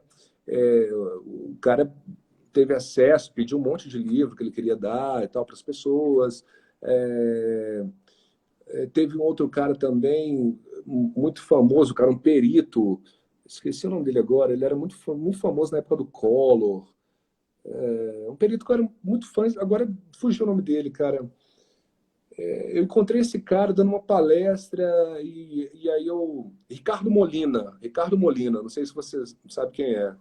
Uhum. Ele tem muitos livros, ele era perito em áudio, né? E aí eu encontrei esse cara no evento, e ele falou, pô, eu fiz a degravação das caixa, da caixa preta do avião da Gol, não sei o quê. Comecei a trocar ideia com um cara que eu era fã, e ele falou, pô, eu quero teu livro, me dá não sei quantos livros aí que eu quero levar e tal. Então, isso tudo só ocorreu porque eu entrei num coletivo, né? Eu entrei num sindicato, eu entrei num coletivo e isso foi abrindo portas. Então, a grande vantagem de você estar num sindicato ou num outro coletivo é você estar tendo contato, você estar fazendo networking, você estar conhecendo novos autores, né? Eu conheci você lá, cara. Conheci você naquele evento que a gente estava fazendo lá na Biblioteca Biblioteca Nacional. Nacional. Foi, Nacional de Brasília. Nacional de Brasília. Então, te conheci lá, pô. E olha só que legal. Fiz um amigo que, pô, hoje em dia você é um cara fundamental Oh, para divulgar. Sério mesmo, de verdade, de coração, para a obrigado. divulgação do livro, cara. Eu sou muito grato. Isso só foi possível Obrigado. por quê? Por causa de um sindicato. A gente estava promovendo um evento, eu cheguei a participar de uma das mesas lá falando de poesia. Você depois foi no dia seguinte lá com o Clote, salvo engano, né? Ou não sei se foi no Literatura de mesmo dia. terror. De terror, foi um barato, eu participei. Tal. Então, cara, isso é a vantagem de você estar dentro de um sindicato, sabe? A gente coloca os autores dentro de circuitos grandes, de Bienal, de Feira do Livro, de outras parcerias que a gente faz. E aí as pessoas passam a ter uma certa visibilidade. Eu só estou tendo esse pouquinho de visibilidade porque eu estou dentro de um coletivo. Se eu estivesse sozinho, lançando livro, sozinho e tal, de repente ia ficar só nisso mesmo, sabe? Ia ficar só ali para a família e tal. Eu conheço muitos autores que são assim, sabe? Por isso que eu falo, cara, vem para o sindicato, sabe? A gente vai fazer a coisa chegar um pouco mais longe. Agora, por exemplo, na semana de 22, a gente fez um evento específico para a semana de 22. Os sindicalizados mandaram vídeos narrando textos de autores que estavam ligados à semana de 22. Então já foi divulgando o nome do autor. A gente tem o prêmio Alan Vigiano de literatura, que a gente dá prêmio em dinheiro, cara. Um dos poucos concursos que dá prêmio em dinheiro para os vencedores. Então, tudo isso, querendo ou não, dá uma visibilidade. A gente coloca os autores dentro das nossas redes sociais, a gente faz indicação dos autores. Então, é isso. Eu acho que vale muito a pena. Apoio jurídico, a gente dá apoio jurídico sobre direitos autorais. Teve uma autora aqui de Brasília, excelente autora, negra, e é do nosso sindicato. Ela sofreu racismo nas redes sociais. Então a gente se articulou, a gente conseguiu levar isso para a imprensa também, a gente divulgou isso no nosso site. Então é um lance de apoio mesmo, sabe? É como se fosse uma família, sabe? Quanto maior, melhor, cara. Sabe? Vamos apoiar, vamos estar aqui, a gente está aqui para ajudar, sabe? É isso. A gente tem que estar junto, a gente tem que estar fazendo as coisas juntos, que o coletivo ele funciona sempre melhor do que o individual, na minha opinião, sabe? O coletivo sempre chega mais longe, sabe? O coletivo sempre chega mais longe. Então é isso. Agora a gente vai ter a Feira do Livro esse ano também, a gente vai colocar os nossos autores lá, a gente sempre tem um stand, a gente é parceiro, o sindicato é parceiro lá da organização da Feira do Livro, a gente vai ter o nosso stand, os autores vão poder participar, vão poder fazer lançamento de livro. Então, assim, eu acho que as pessoas só têm a ganhar participando de um coletivo, participando do sindicato ou outra associação literária, né? Mas se quiser vir para o sindicato, vão ser muito bem recebidos e muito bem tratados, e vamos dar o mesmo tratamento para a pessoa que já está aqui há 10 anos, mesmo para a pessoa que acabou de entrar, entendeu? É assim que funciona, sabe? É tipo uma irmandade mesmo, sabe? De ajuda, cara, porque somos autores independentes, cara. Se a gente não se juntar, é o que eu falo. Se a gente não se juntar, a coisa não vai não, cara. Sabe? Então, basicamente isso. A gente teve no final do ano passado, eu tive com a Cida lá do Cebinho para fazer. Ela está montando ela tá montando uma biblioteca lá em Cavalcante, ali em Goiás. E aí a gente fez uma parceria, entendeu? Eu fui no lançamento do livro do Linhares, a Cida estava lá e a gente começou a conversar. Eu falei, pô, é muito importante a gente fazer parte. Então, nossos autores levaram livros que vão fazer parte da Biblioteca de Cavalcante, é uma biblioteca que está sendo montada pelo Cebinho. Então é isso, sempre que tem oportunidade a gente tá fazendo algo pelos nossos escritores. Bacana, muito bacana. Gilson, e você tá, então, o livro está recém-saído, o seu projeto para os próximos meses é divulgar o livro, não é isso? É divulgar o livro e eu já estou pensando no outro livro, só que aí vai ser um livro acadêmico, sabe? Eu estou começando a estudar a questão de pós-verdade, fake news. Eu já tive, como diretor da revista lá da Justiça Federal, eu tive em 2018 eu fiz uma entrevista com um advogado que ele falou, cara, as fake news, elas têm o poder de destruir democracias. E na época eu achei muito caótico o que ele falou, achei muito forte, né? Entrevistei ele, foi uma entrevista bacana. E pior que o cara tinha razão, cara, sabe? As fake news, elas têm o poder de destruir democracias, sabe? De manipular. Então eu tô começando a estudar isso, cara. Pós-verdade, fake news, e a gente está vendo muito isso também lá nesse conflito lá da Rússia, né? O tanto que o Putin manipula a verdade, assim como fazia o Donald Trump também, manipulando, criando versões para fatos que não existiram, mas ele criou as versões dele. E por aí vai. É algo muito interessante, cara. Eu estou aproveitando uma pós que eu estou fazendo em literatura, em língua portuguesa, e aí eu vou trabalhar a questão de semântica, com pós-verdade, fake news. Eu não sei ainda como é que eu vou fazer, mas estou batalhando para isso. Espero que eu consiga lançar até o final do ano.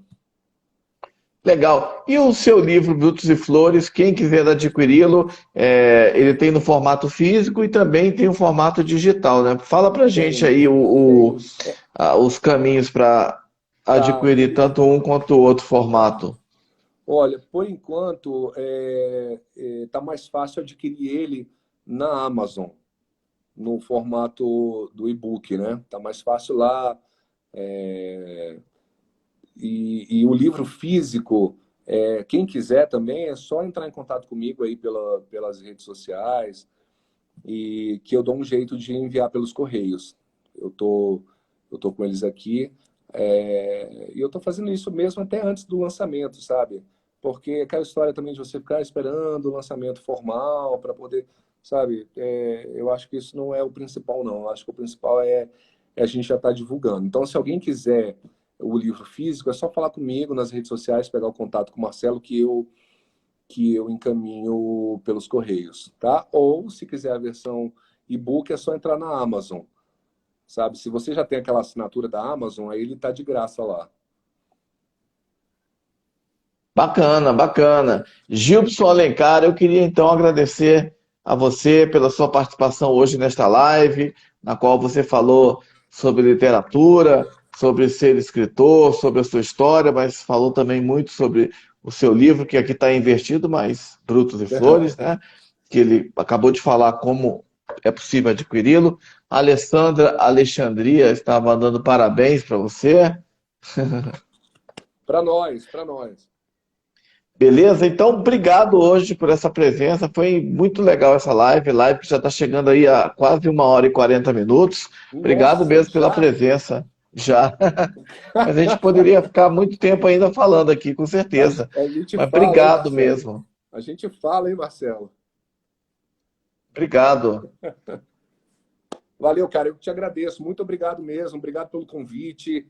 E eu tô sempre à sua disposição, cara. Se quiser a terceira live, é só me chamar. Com certeza, com certeza. Na hora que você quiser, a gente pode pensar em outros assuntos e vir aqui conversar com Eu, próximos eu... lançamentos também. Tá ótimo. Olha, eu de coração, cara, eu de coração mesmo. Eu tenho muita admiração por você, sabe? Eu tenho muita admiração mesmo. Tô falando agora aqui para ficar registrado. Obrigado. Você é um cara que eu admiro muito como jornalista, como escritor. Pô, você chega, faz uma live em inglês, em francês, daqui a pouco tá fazendo até em alemão, né, cara? Eu acho fantástico, cara. Vai Você é demorar, é foda. alemão. Pô, obrigado, cara. Obrigado mais uma vez aí pelo carinho, pela gentileza. Mas, sobretudo, obrigado aí pela sua presença hoje aqui para falar desse trabalho, Brutos e Flores, seu novo livro. Desejo aí sucesso, que esse livro Obrigado. ganhe o Brasil e o mundo, tá certo? Que mais pessoas, com certeza, vão conhecer. O livro acabou de sair, saiu há 2 meses, não é isso? Três Tem meses? isso, 2 meses por aí. Pouquíssimo tempo, é um Olha, bebê ainda, então vai ganhar o mundo esse livro. Obrigado mesmo, tomara. parabéns e sucesso. Sucesso Valeu. mesmo, e volte sempre. Obrigado, Marcelo. Valeu mesmo, viu? Obrigado de verdade. Obrigado pelo carinho, pelas palavras gentis. Eu queria, Maria Luísa da Costa, Luzia da Costa, mandando um abraço aí pro Gilson. Ah, essa pessoa me conhece muito bem. Falou que você é um grande escritor há pouco. Ela me conhece muito É, bem. Ela me conhece há 46 anos já. Eita, bastante tempo. É minha mãe, é minha mãe. Parabéns aí a senhora aí por esse rapaz talentoso Pô, obrigado pelo que rapaz. está aí. É um rapaz, 46 anos é um Ah, rapaz. tá bom. Legal. Queria agradecer também o Carly mandando um abraço, falando que pode ter bis. Com certeza, Gilson é uma figura muito querida, com certeza é sempre bem-vindo aqui, quantas vezes ele puder e quiser. Maravilha. Beleza, Tá Marcelão. Obrigado certo? mesmo, cara. Eu que agradeço, Obrigado, te agradeço mais. Pode falar. obrigado a você e obrigado a todo mundo que assistiu, né, que nos acompanhou até aqui. Obrigado mesmo, de coração. Tá certo, ia justamente agradecer a todas as pessoas que participaram ao longo desta mais de 1 hora e 40 minutos de live. Obrigado, gente. Boa noite, Gilson. Boa noite para todos. Bom fim de semana. Valeu, gente. Valeu, querido. Um abraço. Outro, tchau.